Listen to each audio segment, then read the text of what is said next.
Good afternoon, YouTuber subscribers and friends and the like. It's Grant coming at you from a little bit north of Miles City, about like 3 miles or something, on the Kenzie Highway going out to Kenzie, Montana.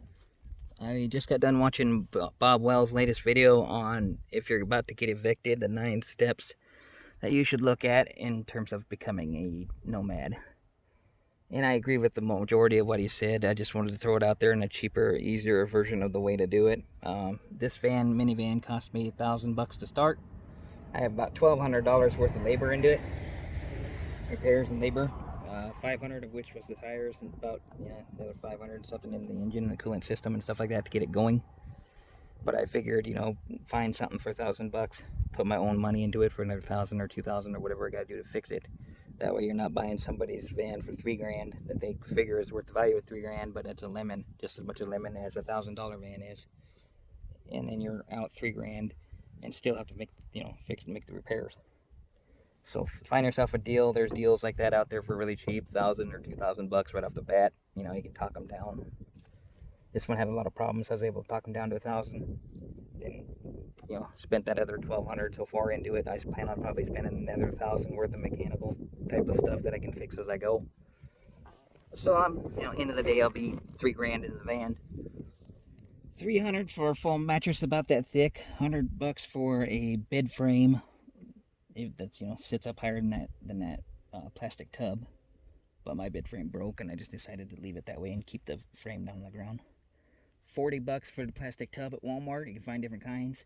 $4 for a 5-gallon bucket to use for the bathroom out here in the middle of nowhere if you have to.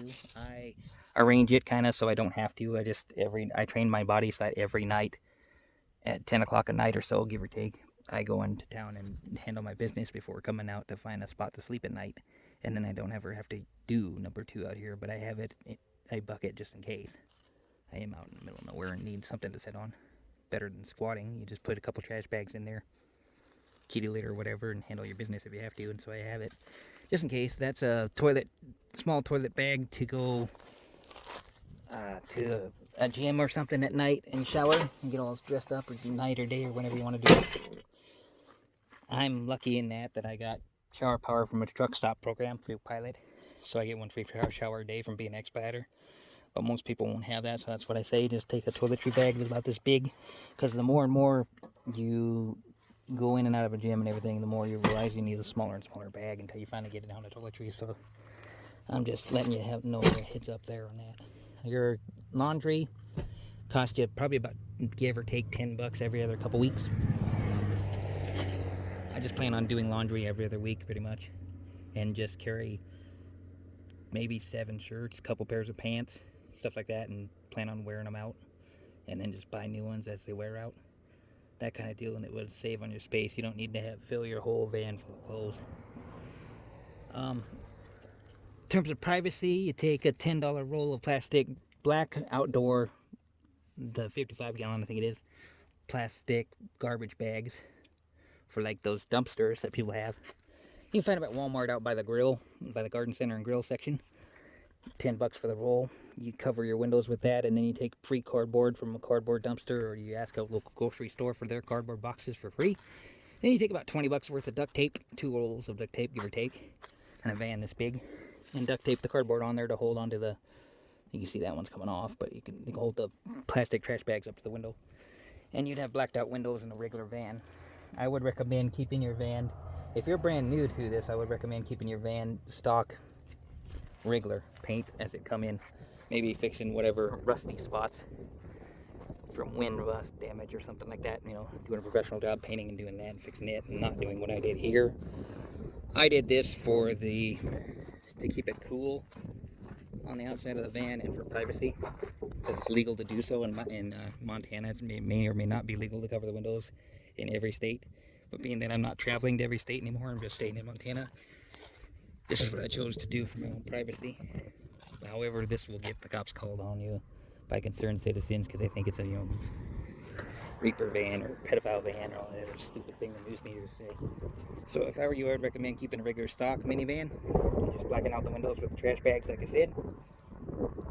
However, I get away with this because it's a smaller town. I live in here locally, and eventually they'll all get used to the side of me, whether they want to or not. That's the way I look at it on my portion of the deal. But it's legal to do so here in Montana to cover your windows up. That's why I decided to do that for privacy.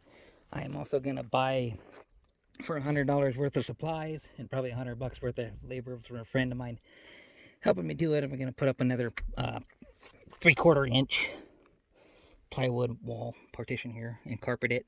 Then I'm going to mount a TV here for a couple $100. And I'm going to have a trucker's fridge there for like $500 eventually. A microwave for however much a microwave costs, $80 or $100, somewhere like that. Gonna get a Jackery battery pack or a Goal Zero solar power battery pack, and put solar up top here, a couple 100 watts or something, probably $100 each solar panel. You gotta figure. And I might do a generator in back for around $400 on a trailer that I'm gonna buy for a couple $100 depending. Or else I might do the arm hitch for the generator to come off of. I haven't decided yet, but I do think there's a use for a generator.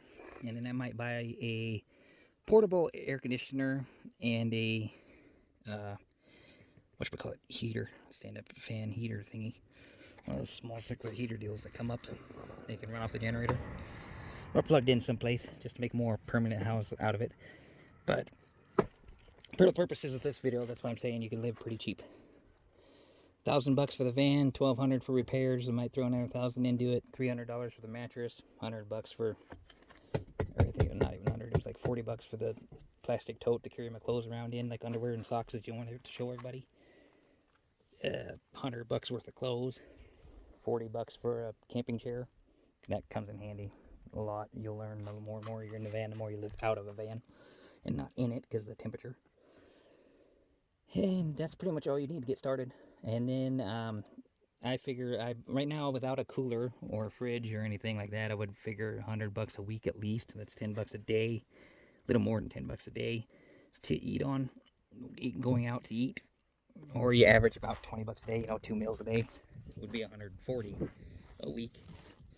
Or $10 a day would be $70 a week, so I average probably about $100 a week, give or take, between food and stuff like that. And I also use food that you don't have to eat. I mean, you don't have to cook to eat. Or I go out and use fast food and restaurants and stuff like that because my money goes to restaurants instead of rent. It's kind of the way I live my life because I can. Not that I have to, but because I can. And to me, it's easier than cooking and cleaning, but you can buy the stove and everything. And like Bob Wells says, I highly recommend if you're going to do what the Bob Wells kind of life and get out there in the middle of nowhere like this and live there for days and days on end, then obviously, yeah, have a stove, have everything prepared before you go out there.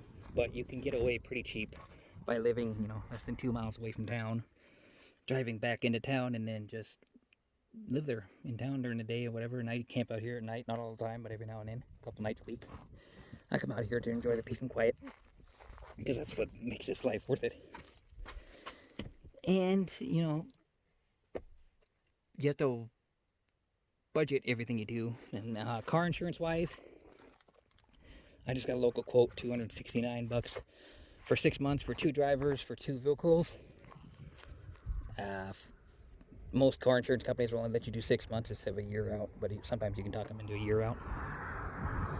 My phone, I have a Straight Talk phone service for my phone that I bought, and it's $564 for the year. So I paid for a year out. That way I don't have to pay a phone bill till next June.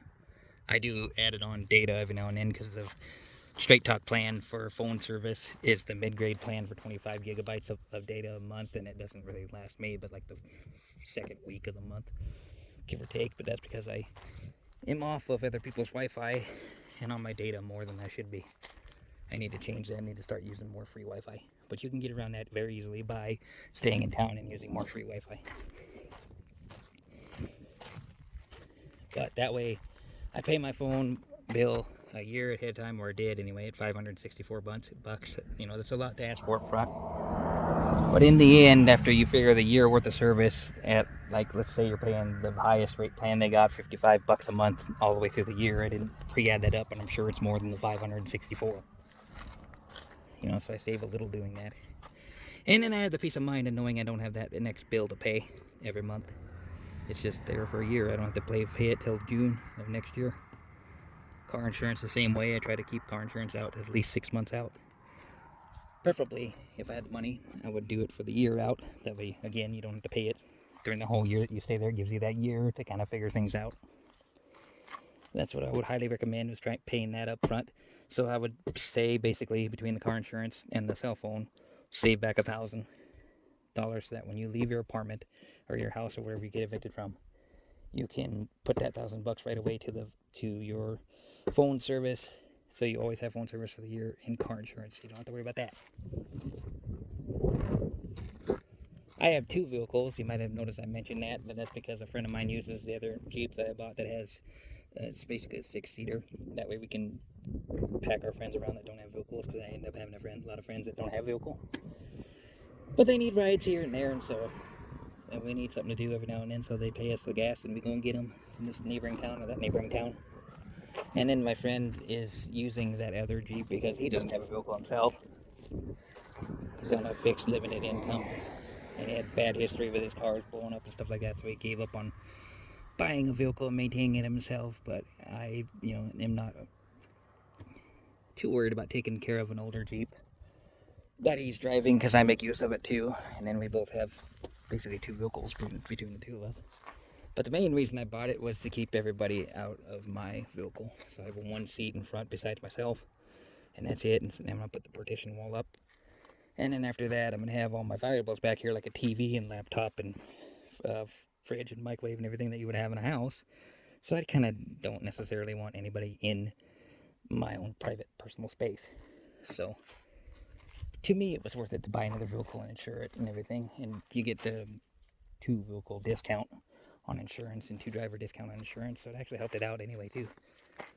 But I'm just saying, in terms of for this video, yeah, $1,000 van, $1,200 I got into it. Probably $1,000 more worth of fixing this or that when it comes up, or when I want to fix it. Keep everything stealth, so you don't do what I did and do this unless you want the attention of cops and people. I don't really mind it, but where you live at, it might not be legal. $300 mattress, $40 for a rubber tote to store your stuff in, $40 for a camping chair. You can get out here relatively cheap. $20 for a bigger cooler than that, if you want one. Or you can get more expensive and buy a $100 microwave, $400 fridge, $100 Yeti or Jackery or something, kind of small battery pack, or $400 solar generator, like a Goal Zero unit of some kind that's big enough to run a fridge. $100 for each watt, and I figure 200 watts, so $200 worth of solar, some wiring, stuff like that. But I'm just giving you kind of the gist of what it would cost you coming out here.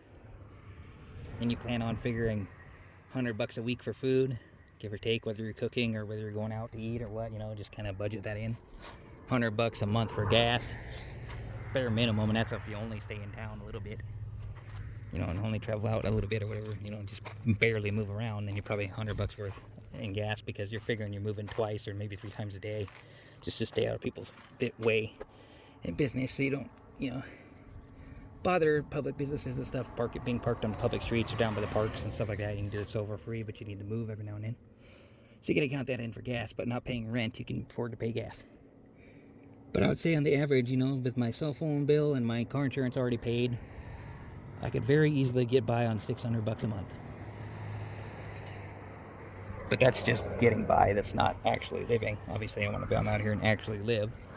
So I figure roughly $1,000 a month, give or take, to give you about $400 more a month to do stuff with.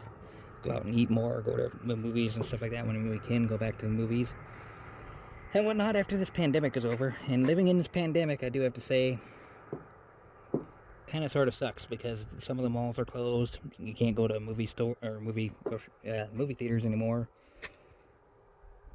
gather in public indoor places anymore, and that used to be like our way to get out of the heat or get out of the cold and stay in temperature controlled places like other people have, but for free. Nowadays they limit you 20 minutes sometimes at the library, stuff like that. So there are places that you can get out of the heat and stay cool and stuff like that, and take advantage of public resources like that for free. But during this pandemic, it's kind of tougher. But anyway, I'm getting off on a tangent. I just wanted to kind of go over the basics of living in a van on a budget. and letting you know that if you did save and pay that stuff up front, you know, you did that $1,000 for the year worth of service and the year worth of car insurance. You did 1,000 for the van, 1,000 to fix the van, maybe 1,000 to fix the van again later, 1,000 worth of savings, and then let's say 1,000 worth to start. So probably go about $6,000 is what you'd hope to be able to start with. Obviously, people can't start with that right at the bat, but at the very cheap minimum, you'd buy a $1,000 van and go from there. Or, you know, something cheaper than that and just not drive it around. Park it at a friend's place until you can afford to put plates on it, you know, and car insurance on it and stuff like that, and just live in their driveway. And like I say, exchange your labor or your time with them in exchange for parking in their driveway and stuff like that. You know, help each other out. They help you out, you help them out. Stay in their driveway for a month or whatever it takes you to make more money and go from there. You know, it's very easy to do this. It's not like you have to have $6,000 up front. However, I would say it helps, obviously, to have like $6,000 up front that you can just throw everything in there and go. It doesn't cost that much. Bare minimum, I would say try to aim for 1,000. Try to save, sell everything you have that you're not taking with you, and get $1,000 saved up. So that you have a little bit of something to start with. But obviously not having to pay rent anymore, especially if you're still working, and not having to pay rent, where you'll very soon be able to catch up way faster than other people because you're not having to spend that rent or utility bills and etc. You know, the only other bill I pay is Netflix, and it's up to like $17 a month now for the primary package. But I find my using Netflix a lot when I'm not hanging out with friends, gotta have something to do. You know, so you just keep yourself entertained. But you can come out here and do this life, and it's once you do it though, I got addicted to it. You know, you come out here in the middle of nowhere. The pros of doing this is just unreal. I come out here in the middle of nowhere and I don't have anybody bothering me at night. It's the most serene, quiet night of your life out here in the middle of nowhere. This highway quiets down to 1 or 2 cars all night long. Oh, it's something else. No neighbors, no dogs. And it's free, rent free, technically. Well, not free when you count car repairs and stuff, but you know what I mean. Every night that you stay in it, you know. Speaking of, I bought this in April 21st. It's now July, just past July 21st, so April, May, June, July.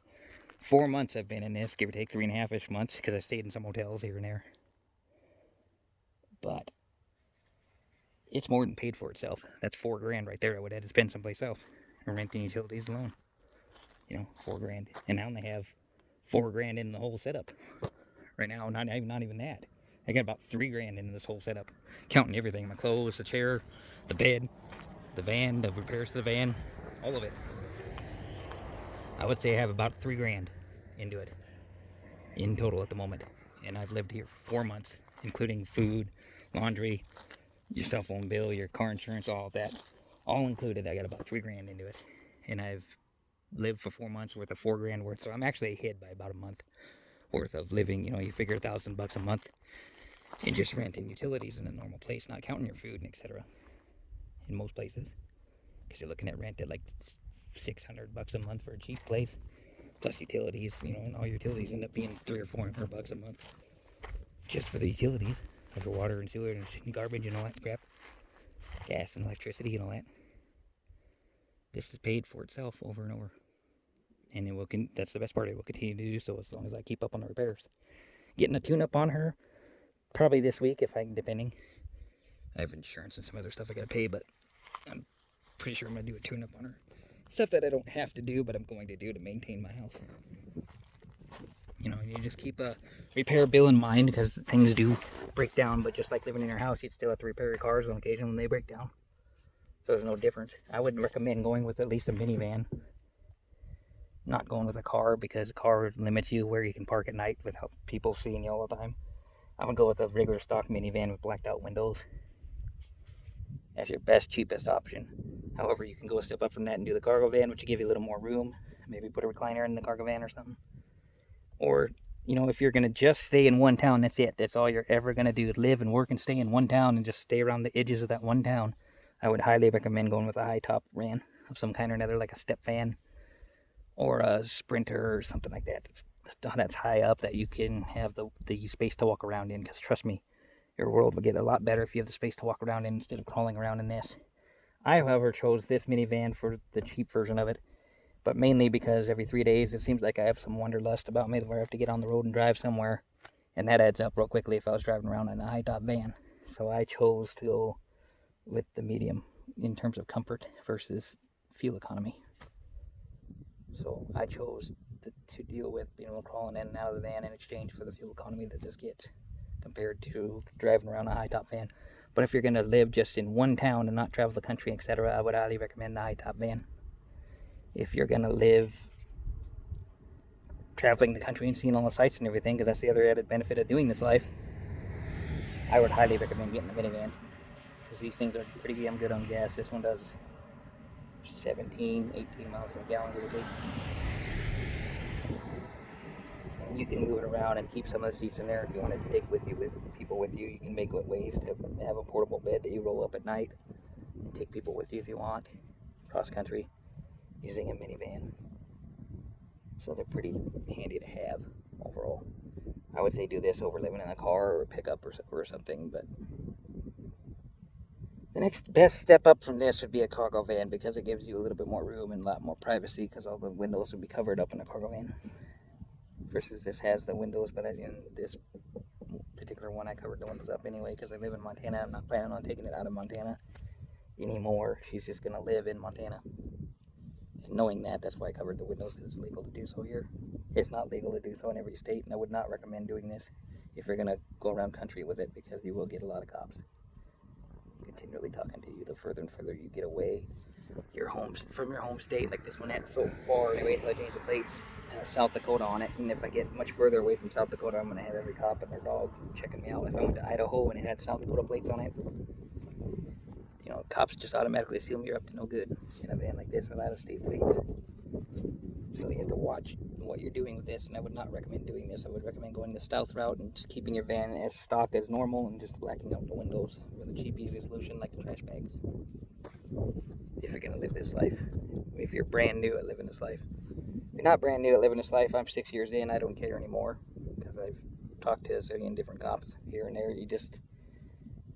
The cops come with the territory. You can't be scared of talking to a cop about living in a car here or there. Nothing about it is illegal. It's just suspicious. Supposedly, mostly because a nosy Karen called you in. The wind is picking up. This video is getting pretty long, so like and subscribe, leave comments. We'll catch you in the flip. Peace.